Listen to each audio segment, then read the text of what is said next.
Perry can only put on clothes and take off clothes by dancing. Perry doesn't know why this is the way, and the only reason I found out was when he stayed over at my house. He stayed over at my house because his flat was leaking really badly and the landlord was taking time to fix it. I have known Perry all my working life and we have become good friends. Perry told me that there is only one way that he can take off his clothes and put on new clothes, and it is through dancing. When it was nearing for both of us to sleep, Perry started dancing to music and slowly his clothes started to disappear. Then when I tried to take the remaining parts of his shirt, it was stuck to his body. Then Perry danced till he was naked and then I was just weirded by it. Then Perry started dancing to different music and then new clothes started appearing.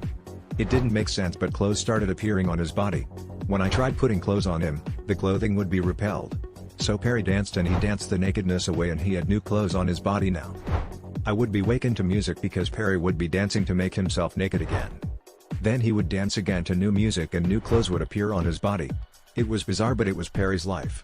When Perry had to go to an expensive event hosted by his family, he brought dead animals into my home and then he started dancing on top of the dead animals. He became naked again, and then when he did dance on top of the animals, a really fancy tuxedo started forming around his body. Clothes even started forming around the dead animals. It was disgusting, and the types of animals he killed were not the pet types, but rather they were the types that carry diseases. Perry was really well suited and booted. I didn't know what to think, and Perry didn't seem to care about the possible diseased animals that he had killed to dance on top of them. He only cared about the fashion.